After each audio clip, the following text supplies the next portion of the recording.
Bonjour et bienvenue dans On vous emmène en Amérique du Sud, le podcast qui vous fait voyager. Je m'appelle Anne et je suis ravie de vous retrouver pour ce nouvel épisode. Les agences Exception et moi-même sommes enchantés de vous faire partager notre passion pour l'Amérique du Sud et de vous faire découvrir nos destinations préférées en Argentine, en Bolivie, au Chili, au Paraguay et au Pérou. Pour cette nouvelle aventure, nous partons avec Claire à la découverte de Pucón et de sa région.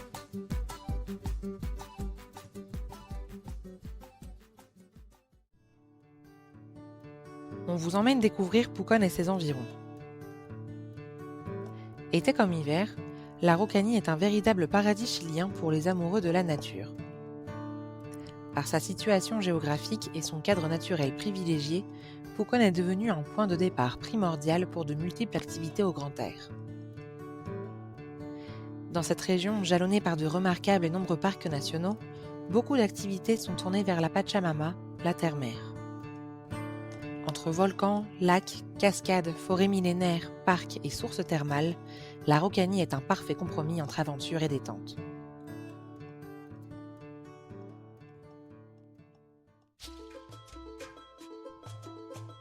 Pucón est l'une des villes principales de la région. En langue mapuche, son nom se traduit par l'entrée de la cordillère. Fondée à la fin du XIXe siècle et cohabitée au cours des décennies par les habitants natifs et les colons européens à majorité d'origine allemande, la ville se développe dans un premier temps vers l'exploitation forestière. Dès les années 1930, elle développe peu à peu son potentiel touristique et aujourd'hui, Pucón est devenue une ville active d'environ 22 000 habitants vivant principalement du tourisme. Ces rues sont animées d'une importante quantité de restaurants, bars, hôtels et boutiques destinées aux voyageurs. Ces derniers s'entremêlent avec les maisons typiques de la région, entre lesquelles la promenade est très appréciable et dont l'architecture en bois rappelle les chalets de montagne. Depuis les principales avenues du centre-ville, et par jour de beau temps, il est impossible de rater en toile de fond les belles échappées du volcan Villarrica et de son sommet enneigé. Sa célèbre ascension a su faire rêver plus d'un voyageur, mais nous nous tournons vers un tout autre programme durant ce séjour. En cette fin d'été, la température est encore idéale pour aller se baigner. Bien qu'il existe à Pucón une agréable plage sur les rives du lac Villarrica, nous choisissons d'aller un peu plus loin et nous nous dirigeons tranquillement vers le lac Cabourgua. Sur la route, plusieurs promenades et détours se présentent à nous. Nous décidons finalement de faire étape aux Ojos de Cabourgua, l'une des visites incontournables de la région située à seulement une vingtaine de kilomètres de Pucón. Il s'agit d'une jolie balade évoluant au cœur d'une forêt exubérante dont les imposantes racines et passerelles en bois nous indiquent le chemin à prendre. Los Ojos, les yeux, de Cabourgua, sont deux puits naturels dont la couleur des eaux varie du turquoise au bleu profond. Issus d'un puits souterrain du lac Cabourgua, ces eaux offrent un merveilleux contraste avec le camailleux de verre provenant de la végétation environnante foisonnante. Les deux puits sont alimentés par plusieurs chutes d'eau, variant entre une dizaine et une vingtaine de mètres de hauteur. Après cette étape des plus rafraîchissantes, nous reprenons la route pour rejoindre le lac. Arrivés à Cabourgua, nous apprenons que deux plages sont ouvertes au public, la Playa Negra, la plage noire, et la Playa Blanca, la plage blanche. Cette dernière est une véritable curiosité géologique car dans la région, toutes les plages sont composées de cendres volcaniques et sont donc noires. Nous nous laissons alors tenter par la plage de sable blanc. Étant située un peu plus loin que la première, nous espérons qu'elle sera moins fréquentée que celle-ci. Le lac Cabourgua est imposant. Il s'étend face à nous sur environ 5700 hectares et plonge au cœur d'une forêt d'arbres millénaires. Plusieurs options sont possibles si l'on souhaite explorer le lac dans ses moindres recoins. C'est après une bonne glace et une agréable baignade que nous choisissons alors de nous aventurer sur l'eau à canoë. Un petit arrêt au bord d'une plage isolée nous donne l'occasion de nous baigner seuls dans une eau si transparente que nous pouvons apercevoir une multitude de petits poissons à nos pieds. De l'autre côté de la rive, nous apercevons le parc national Huerquehue, notre étape du lendemain. De bonne heure le lendemain matin, nous voilà sur la route pour rejoindre le parc national Huerquehue. Sa superficie d'environ 40 km² accueille plusieurs sentiers de randonnée dont les niveaux de difficulté et les durées sont très variés.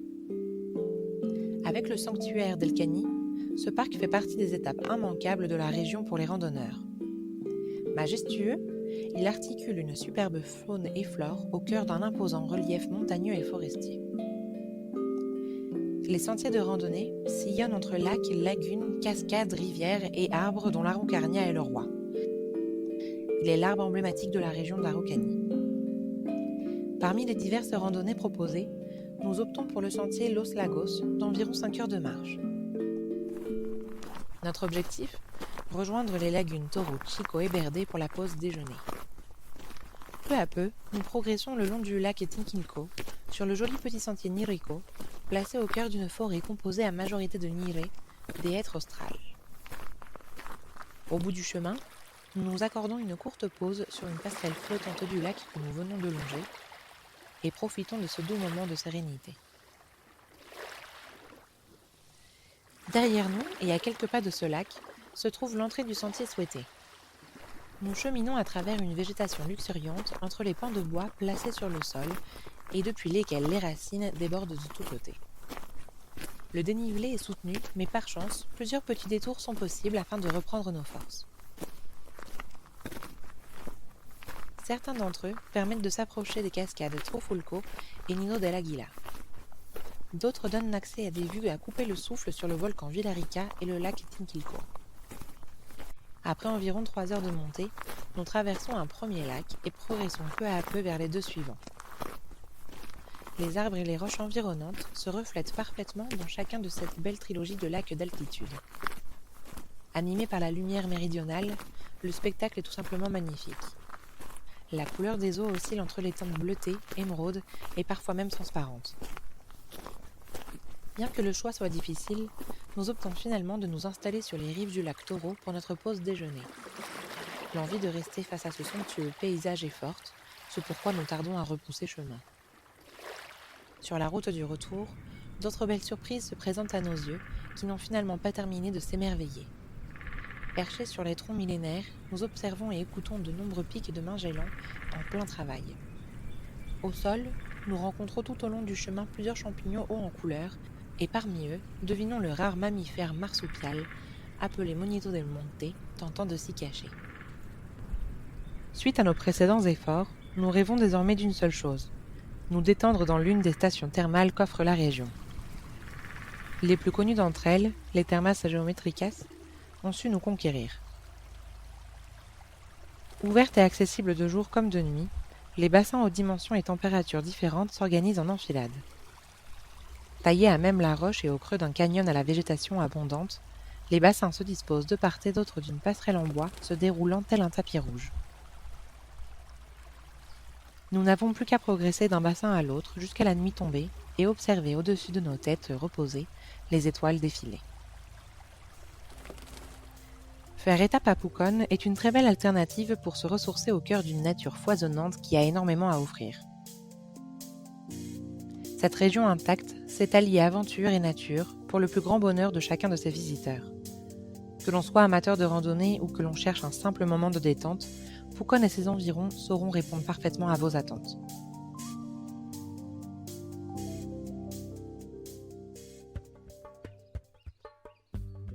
Je vous remercie d'avoir écouté ce nouvel épisode. Si vous souhaitez découvrir les photos de ce reportage, je vous invite à suivre le lien dans la description.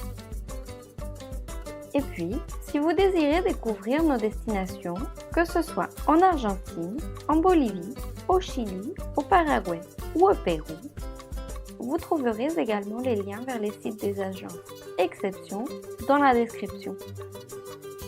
Quant à moi, j'étais heureuse de partager ce moment avec vous. Et je vous dis à très bientôt pour de nouvelles aventures.